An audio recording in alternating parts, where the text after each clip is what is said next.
Bueno, yo me llamo Elvira Méndez, soy de origen español y vivo aquí en Islandia desde hace 10 años. Soy profesora catedrática de Derecho Europeo en la Universidad de Islandia, en la Facultad de Derecho, y me gustaría explicaros, porque es un asunto en el que he estado relacionada, un poco envuelta desde el principio, cuál ha sido el argumento de este referéndum.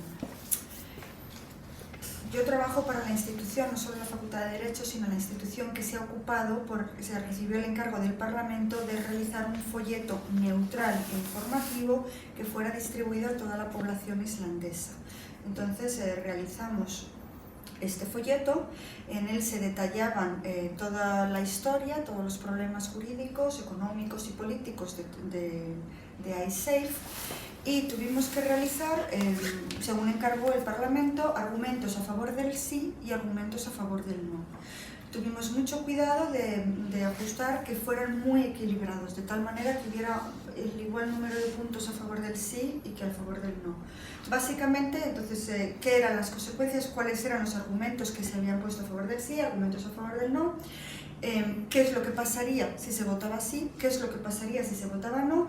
Y cuáles más o menos eran las dudas e incertidumbres que había en ambos sentidos. Y el referéndum, bueno, pues como todos sabéis, salió aproximadamente un 60% que no. A favor del sí, que se argumentó no jurídicamente, se argumentaba que política y económicamente era importante finalizar la resolución de esta disputa y mirar hacia el futuro. ¿Qué se argumentaba en el campo de no? Pues que jurídicamente la obligación de una responsabilidad estatal por deudas de los bancos no está clara en el derecho europeo y que los islandeses teníamos todo el derecho de acudir a los tribunales, siempre se ha querido, porque los islandeses, por lo menos la nación, siempre ha querido acudir a los tribunales y han sido los británicos y los holandeses los que no querían, y por eso la disputa derivó en el ámbito diplomático, y en el ámbito diplomático no tiene ningunos efectos jurídicos para el resto de los 29 países del espacio económico europeo. Entonces había que matizar eso. Salió el no, ¿y por qué salió el no? Es un malentendido que Islandia no quiera pagar la deuda. Sobre ya un momento, así deteniéndonos en la sustancia. Desde el primer momento, desde octubre del 2008, lo que hizo Islandia es tratar de forma diversa los depósitos en Islandia y los depósitos en el extranjero. No existió una discriminación por motivos de nacionalidad, es incorrecto. Todos los europeos, americanos, japoneses que residen en Islandia, recibieron el mismo tratamiento. Los islandeses que tuvieran depósitos en Holanda y en el Reino Unido también tuvieron otro tratamiento. ¿En qué consiste el tratamiento diverso que se adoptó en octubre del 2008 con esta ley de emergencia? Que tenemos que recordar que el sistema bancario se hundió, se colapsó en Islandia en una semana. Y digamos que de lunes a lunes nos encontramos con el que el país se vino abajo y no sabíamos ni siquiera si nos iban a funcionar las tarjetas de crédito, tarjetas de débito, etc. ¿Qué se hizo? Los depósitos, la ley de emergencia, digamos, nacional, dijo los depósitos de Islandia sin límite ninguno, y ahí cabría preguntarse por motivos de justicia social si eso es apropiado o no, pero sin límite ninguno se pasaron de los bancos antiguos a los nuevos bancos, y los antiguos bancos se declararon en proceso de quiebra y resolución, y los nuevos depósitos pasaron a los nuevos bancos. Al mismo tiempo hay que recordar que se creó un corralito.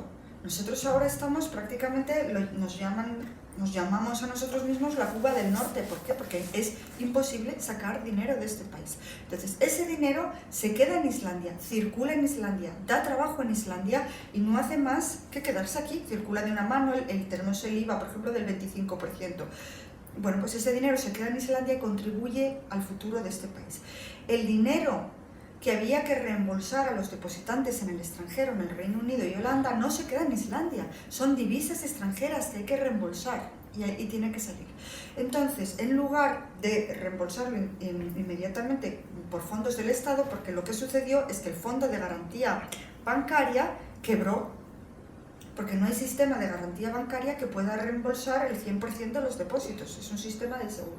Entonces quiebra ese depósito, y la pregunta del millón es, si quiebra el depósito, ¿hay una garantía estatal Hay una deuda soberana de Islandia por unas deudas que son privadas, de la banca privada. Y entonces esto no está claro en el derecho europeo. Y es una contradicción per se. ¿Por qué? Porque en el derecho europeo, por motivos de competencia y ayudas públicas, el Estado no puede respaldar automáticamente a sus empresas privadas, sean bancos o sean instituciones financieras. Imaginaos entonces que hubiera ese respaldo automático, esa garantía explícita. Todo el mundo pondría sus ahorros en un banco alemán y no en un banco luxemburgués. ¿Por qué? Porque hay 85 millones de personas en Alemania y 400.000 en Luxemburgo. Entonces, esa garantía explícita no hay. ¿Qué dijo Islandia? Muy bien, pues se hace estos depósitos, se le da la prioridad número 1, absoluta prioridad en la quiebra, en el proceso de bancarrota y quiebra, resolución del Landsbanking, de tal manera que van a cobrar. Y los expertos, y el Reino Unido y Holanda han insistido desde siempre que los bienes del Landsbanking cubrirán el 90% de la deuda. Y la pregunta del millón es, bueno, pues si esos bienes cubren el 90% de la deuda e Inglaterra nos aplicó la ley terrorista y confiscó todos los bienes del Landsbanking en Inglaterra, pues que se queden directamente con los bienes, ¿no? ¿Para qué hace falta una garantía estatal? Desde siempre se les ha dicho eso, pero no han querido. Entonces, una y otra vez, ellos han insistido, sobre todo en los acuerdos 1 y 2, ISAFE y 2, que no, que ellos querían la garantía absoluta y automática y una deuda soberana de Islandia, de tal manera que si no pagábamos la deuda, nos podían confiscar inmediatamente todos los bienes del Estado. Dígase, aviones de Icelandair, que ahora es una compañía pública que llegan a Londres o que llegan a Ámsterdam, hospitales, escuelas, etc. Comprenderéis que la revolución que se armó aquí fuera monumental, porque si no pagábamos un mes, directamente nos empezaban a confiscar bienes, porque Islandia tenía que renunciar a su garantía soberana. Eso la gente desde el primer momento ha dicho que no. ¿Cuál es la solución? Pues como ha declarado ahora el presidente de Islandia en una entrevista a Bloomberg ayer, Islandia va a empezar a liquidar, está en proceso de liquidación de los bienes del banco y van a recibir aproximadamente un 90% de esos bienes para compensar a los ciudadanos, pero que los ciudadanos ya han cobrado. Son los gobiernos del Reino Unido y de Holanda que reclaman la deuda. Bueno, ¿qué se ha dicho en el referéndum? En cuanto al resto, no podemos dar un cheque en blanco sin saber cuál es el resto de la deuda que debemos en una divisa extranjera. Tenemos ahora la corona islandesa tan devaluada que es dinero prácticamente de monopolio, no cotiza ni siquiera en Europa. ¿Cómo se puede asumir una deuda? Digamos que esto es el resultado del referéndum, para otorgar una garantía estatal sobre una deuda que no sabemos ni siquiera cuál es, ni cómo va a desarrollarse en el futuro, ni cómo va a crecer la economía de Islandia en el futuro, pues queremos clarificar las responsabilidades jurídicas delante de un tribunal. Tenemos derecho, queremos desde el primer momento acceso a la justicia. Queremos ir a un tribunal y que nos diga el tribunal sí o no, pero no se puede reclamar esa deuda sobre la base jurídica así un poco en la nebulosa, y sobre todo porque los efectos de un conflicto diplomático, de una resolución diplomática, no tienen ningún efecto para todos los demás países. Entonces, resumiéndolo de una manera muy simple, sería: ¿queréis chocolate? ¿Queréis de verdad que haya una garantía explícita del banco si los fondos van a la quiebra? Muy bien, pero este principio que se aplique a los 30 países del espacio económico europeo.